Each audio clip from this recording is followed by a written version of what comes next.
All right, everybody. My guest today is a digital marketing and design expert who's been serving clients in the tourism space since 2013. He's vice president of Redpoint, an agency where he leads digital marketing and website design programs for tourism organizations around the world. He's also one of the founding organizers of the United States Tour Operators Association's annual Digital Marketing Academy. Ross Evans, welcome to the podcast. Thanks so much, Brian. I really appreciate you having me.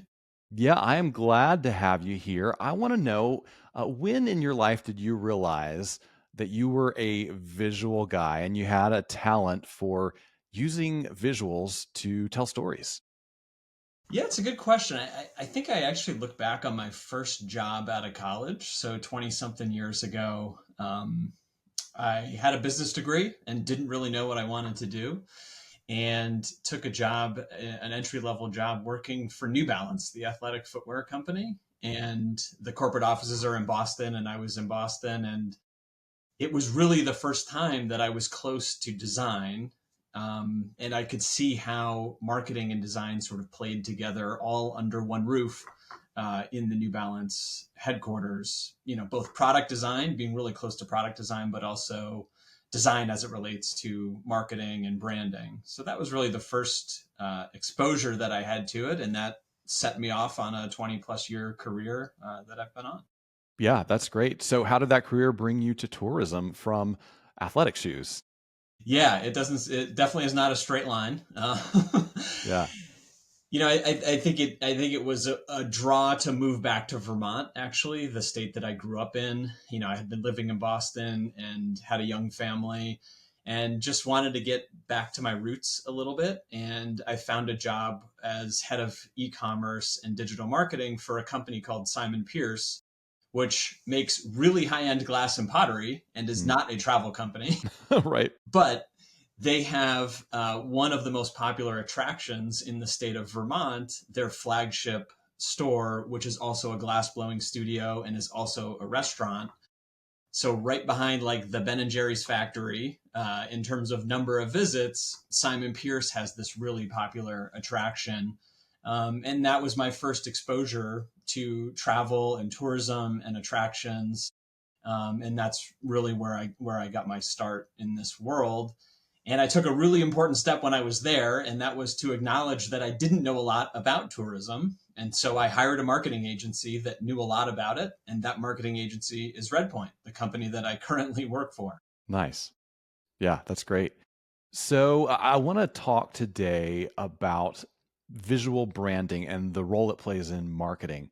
I think we all instinctively know that our companies need logos, right? But visual branding is so much more than a logo. So, I'd love to get your take on what is a visual brand? Why does it matter in your business? Yeah, I think we can go in any number of directions with this, but I think at a very high level, a visual brand is the language that a company uses to articulate its brand values, its brand pillars, how it treats its customers.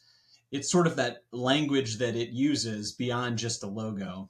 You know, so it encompasses things like fonts and color palettes and imagery, even visual layouts on a website. You know, those are all elements that sort of make up a visual brand. And ultimately, I think those are the elements that we look at when we experience a brand for the first time. Those are some of the first things that we see. And those are important because they make a first impression. You know, we process color and texture and shape before we read a single word. And so all those elements that make up a visual brand are our first impression of that company. Yeah, that's fascinating. You said a visual brand can communicate your brand values. I'm curious to know how that, how a font, how a color palette, how a wingding or a piece of clip art, how Yeah. that communicates something about what you value as a company, because that seems like a pretty big piece of information to get across artistically. Yeah. And probably those individual elements on their own don't often communicate such a strong thing as a brand value, but collectively, those elements together can evoke a lot about personality, a brand personality. You know, are you Is your brand personality to be very formal, to be very buttoned up, to be very serious? You're probably going to use like a traditional font, like a font that has a serif look to it. You're probably going to use lifestyle imagery that's very formal and sort of staged and set. So again, I think all these elements together, as they sort of come together, can evoke a lot of emotion and can get that personality across when it's done well. And it's not always done. It's not always done well. Yeah. Um, yeah. I think, branding is one of those things for a lot of people where if you don't work in the field, you can't necessarily say these are the elements of a good brand. But when one is bad, you just know, right? Like something just seems off, right? Yeah. Yeah. Yeah, for sure. And that's, our role as sort of consultants working with brands is oftentimes to come in as that sort of objective third party and look at a brand and find those elements that are off or find those components that aren't really working and help a brand or help a business elevate those. And oftentimes we're not the first to point them out. We're just that sort of objective third party, and we're able to come in and share that insight with them. Yeah. Do you find that when a brand does not align with the company's values, when it's doing a poor job of communicating, hey, this is going to be a really high level of service. We're going to give you a premium experience. You're going to be taken care of from A to Z. Uh, is that negatively impacting the company's performance, its click through rates, its conversions, its bottom line? Yeah. Yeah, we can definitely draw those parallels, and I think that the area that we usually see that come forward the most is when it's inconsistent, when the brand is represented inconsistently across multiple platforms. That's when you start to see some erosion in the credibility that the prospect or the customer has in the brand. And if we've seen instances where a brand name shows up in three or four different formats, whether it has an ink after it or it has a co after it. And even just those minor inconsistencies in the consumer's mind, they just add up to erosion in potential credibility.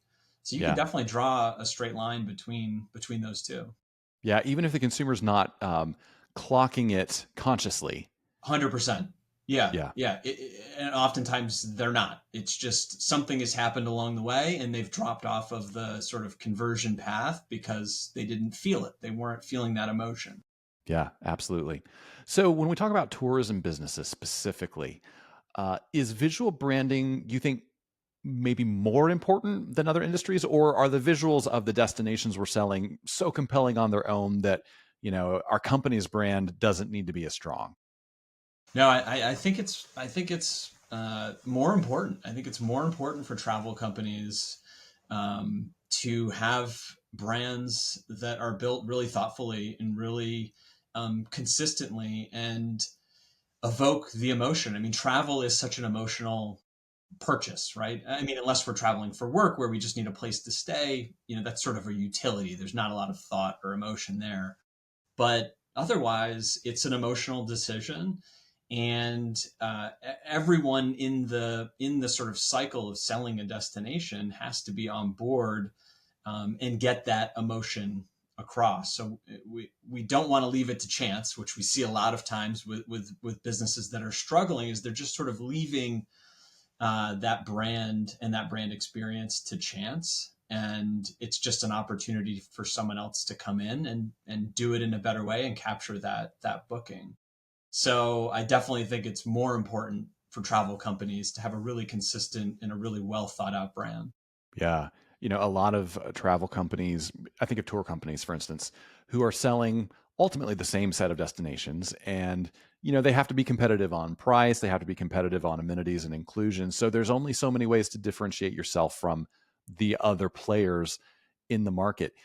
Do you think it's a case where, in some instances, the company with a stronger brand wins, even if there's absolute parity between every other element of the experience? I do. Yeah. Yeah, I do. I mean, I think when a consumer's making a decision between, say comparable tour companies, brand consistency, I think, can play a big role in what sways one towards another. And it's just having having that 100% confidence that you're going to exchange money and you're going to get the product that you want oftentimes does come down to those little inconsistencies or those little sort of elements that folks have left to chance. So absolutely. Yeah. All right, so let's break it down. Let's talk about the building blocks or the hallmarks of a good visual brand for a travel company. What do I need to focus on if I'm going to focus on my brand for my travel company? Yeah, obviously the logo is a critical element of that, but other elements that make up really strong visual brands in the travel space, color palette. That's oftentimes really an afterthought, but is just as important as the logo. The typography that's going to fit with the logo and fit on top of that color palette. So font choice, what's the primary font, secondary font, and then another element that I think is oftentimes overlooked is image styling. What emotion are you going to get across with the image style that you've selected, even down to the filters you're going to use on Instagram when you post an image Hmm. about the destination or about your product. And then there's things like layout style on websites and graphic style elements like that. And then the other piece that I would say is really critical that ties it all together are brand guidelines. And that's a Hmm. step that I see a lot of people miss when they have a really nice looking, really well thought out brand when they roll it out. But because they don't have guidelines that sort of show everyone who's in the organization how to use the brand and how to articulate the brand, ultimately over time it's just going to get eroded and it's going to change and it's going to shift. So having brand guidelines is really important. And I probably sound like like a visual professor or a brand professor, like the most like I don't know, but it's important.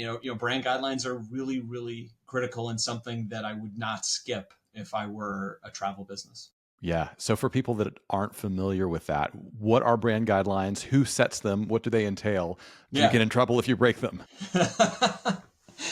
Yeah, brand guidelines really simply just sort of lay out how to use the logo, how to use color, how to use the fonts, what font to use, what size the font should be. It's really sort of the playbook for the brand, and it's just a foundational piece for ensuring consistency across any marketing channel. And that's really critical because we have travelers, we have consumers who are experiencing your brand all over the internet, some of it in person. We still have companies sending out brochures. So, you've got a lot of different touch points. And so the brand guide will sort of spell out exactly how the brand should be represented in each one of those different touch points. Yeah. So does this mean that let's say I'm a very small operator, I'm a solopreneur, and I've got an intern from the college down the road who maybe is going to do social for me, or my nephew said, yeah, pay me $100 a month and I'll post some stuff for you. Uh, do I need to maybe not work with them and do something that's more, formal, cost intensive, intentional? Or is there a way to, work with those sort of informal channels using brand guidelines and still get a cohesive brand message across all the different platforms? Yeah, I do think it's a little different for small businesses, entrepreneurs, folks who are just getting started, where you may not have quite as um, strict brand guidelines or intense brand guidelines. But I think the important thing is defining who you are as a brand. What do you value? What are your business goals first? And then being able to develop a brand on top of that. Develop the logo, develop a really tight set of fonts that you want to use and a really nice color palette that you want to use, and get that foundation set. Oftentimes I think entrepreneurs, we get so excited and we want to create the logo and just get it out there. Right. But taking a step back and ensuring that you have a really strong foundation with a few really cohesive elements is probably the critical thing for a small business when budget is more of a concern. you So know you would emphasize consistency in a few elements more than having a comprehensive branding package. Totally. Yeah. Yeah. Even consistency across a few elements when it's done really, really well is going to put you at a more level playing field with bigger companies, more established brands for sure. Yeah, that's fascinating. So let's talk about the companies that have been around a while.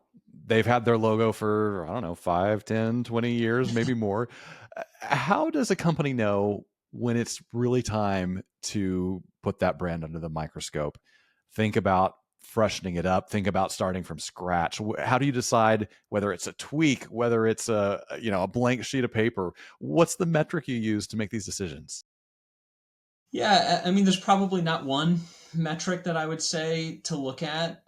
There are oftentimes technical changes that force us to relook at our brands. I mean, I've been in the business long enough to remember when mobile responsiveness came out, and Yeah. everybody had to redesign their websites because it had to look good on a mobile phone. And when people were doing that, they were finding that their brands just didn't translate to this smaller new world. So there's technical things that happen that sort of force our hand to change. But then there's other things. Oftentimes the best brands are a reflection of who their customers are. And you could start to notice that there's a disconnect between how your brand is connecting with who your customers are. And if you feel like there's a disconnection there, if you feel like your customers are valuing things that your brand no longer represents, that's a really important signal that, it's time to look at maybe a refresh. Um, I would also look at how your internal team is using the brand.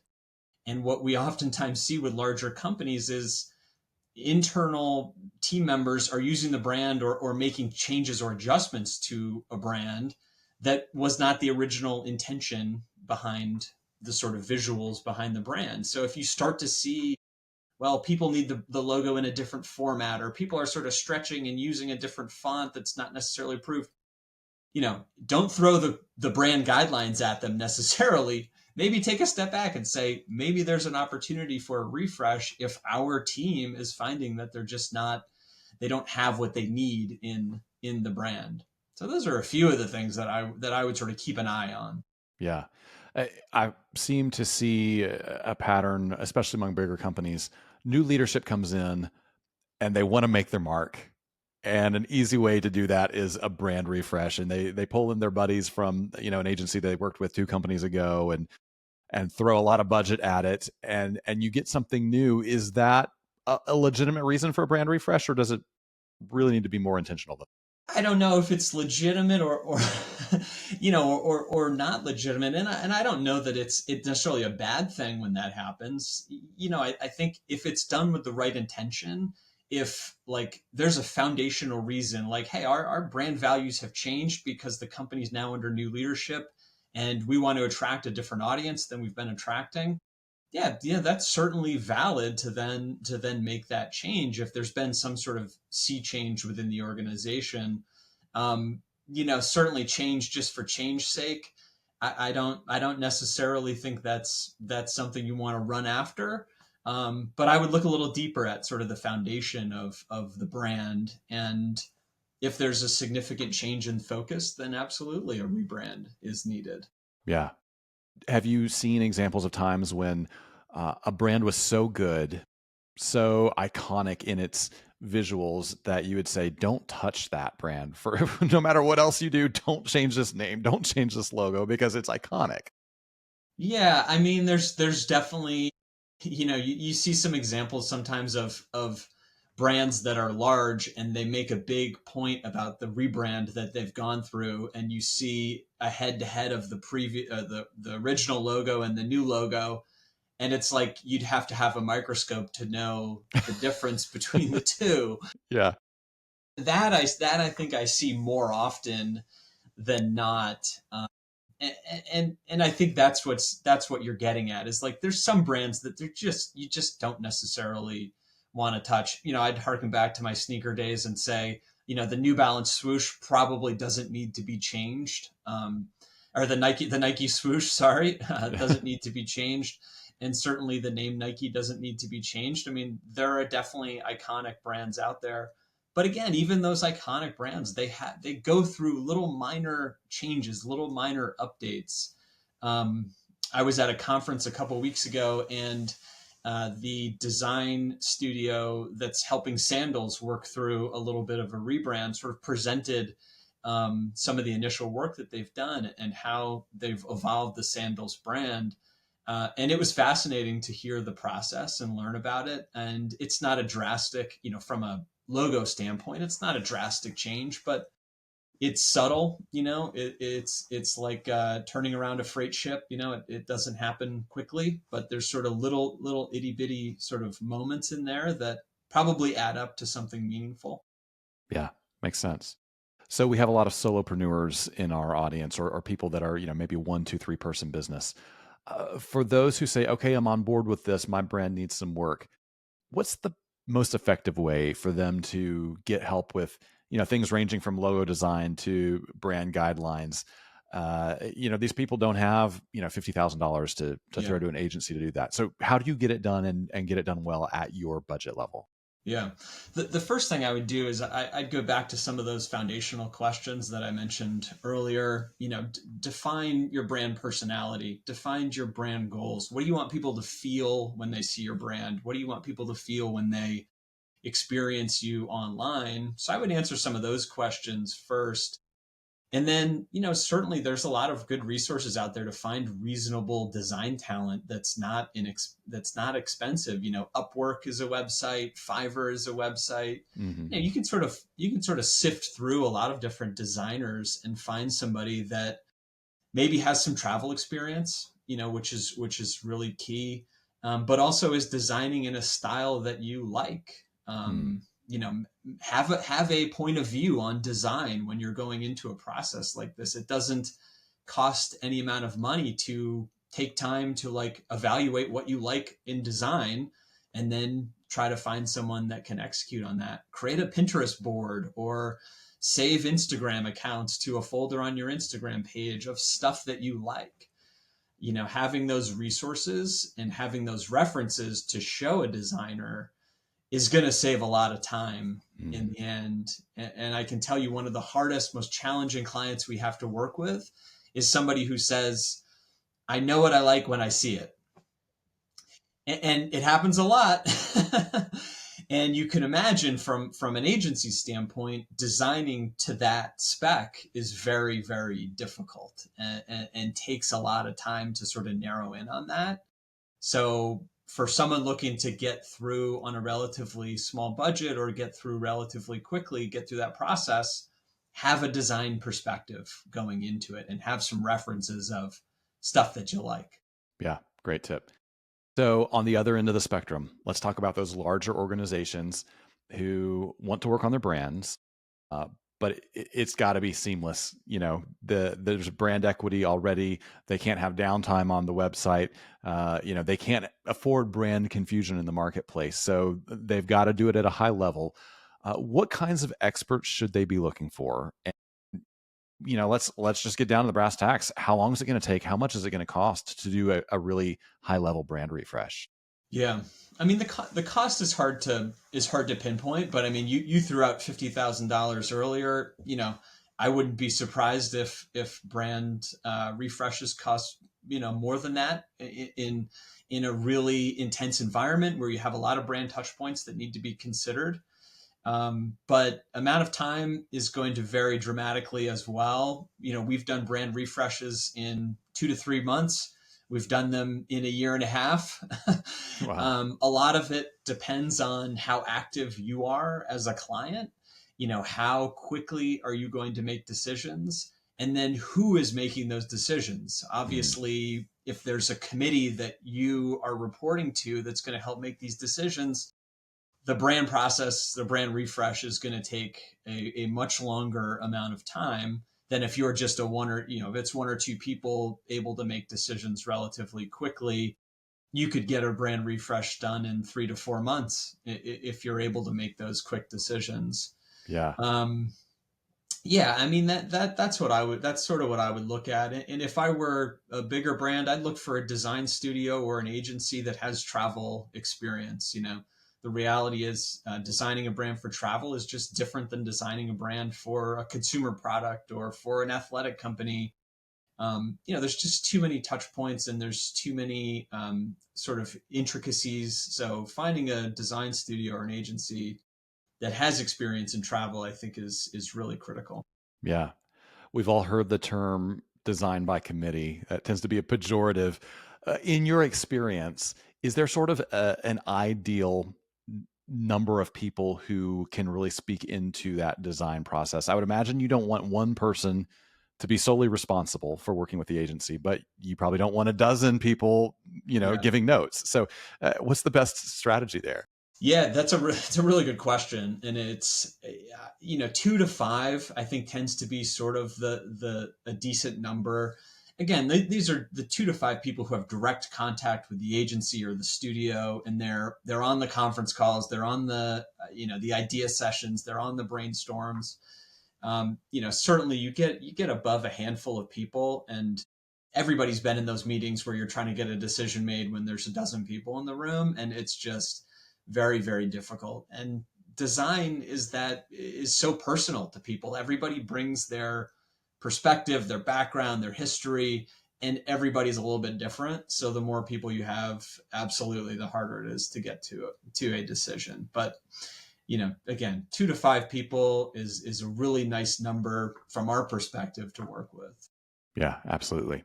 So, once you've got a great visual brand, maybe you've done a redesign, whatever you've done, how do you make sure you're making the most of it in your marketing strategy and leverage it in a way that gets more people to click buy now? Yeah, the first step I would take is have a really, really well thought out communication strategy about the new brand. Hmm. That's really what's going to start. You don't want to just roll this thing out there and not acknowledge to your past guests, to your past customers that this thing is happening. So having a really, really tight both external communication strategy to your customers, but also internal to your stakeholders, your frontline people, your customer service people, the folks who may not have been involved in that design process, but who are going to likely be answering questions about it.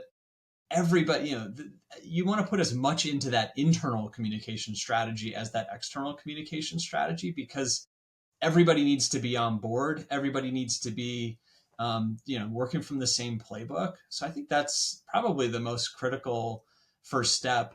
And the other thing I would say is just remember that your brand refresh is really important to you.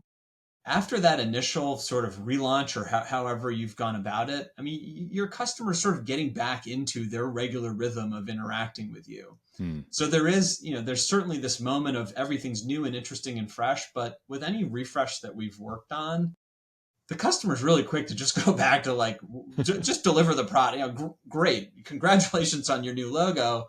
Let's go back to just delivering us the experience that we paid you for. And so it's important to know going into a refresh that you're going to care about it way more than your customer does. And that's totally okay. Yeah. Yeah. That's really good to know. So, what is the best way for people to connect with you, follow you, learn more about Redpoint, and maybe explore, what it would look like to collaborate? Yeah. Certainly, redpointmarketingpr.com is our website. We'd love to have people visit us there. We produce a once a month newsletter that is called Tickled Red, and it's all about travel industry news, hospitality news, tips, tricks for marketing. It's totally free.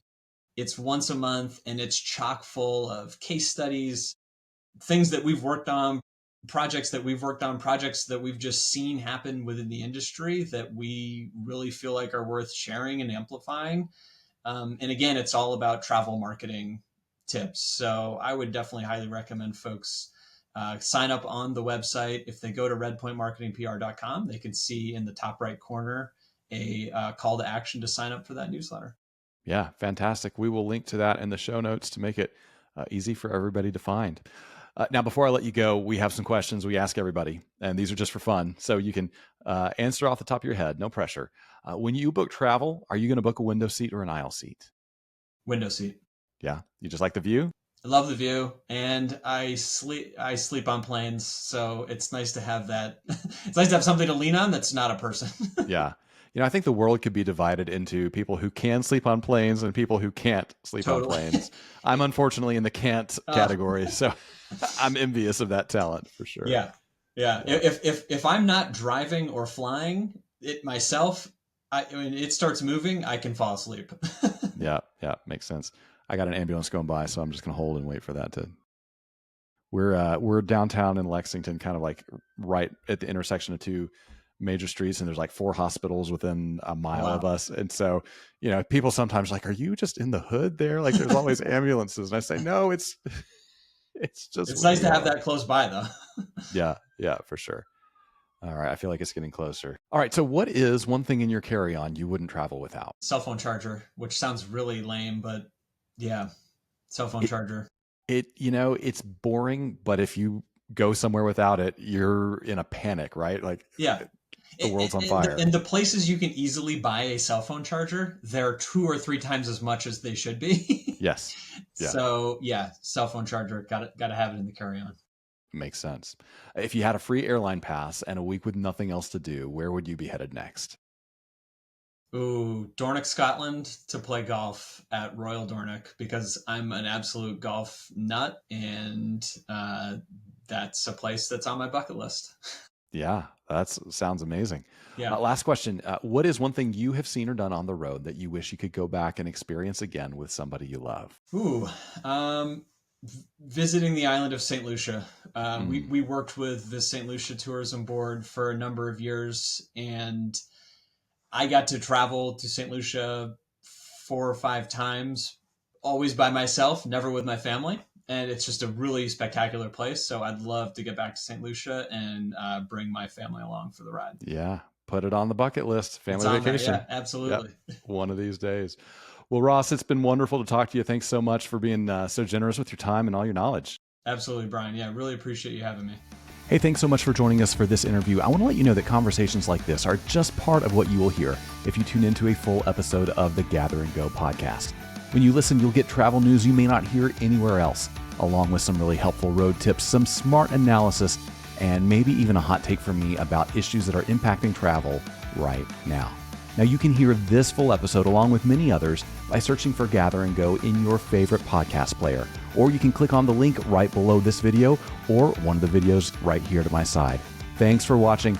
We'll see you again soon.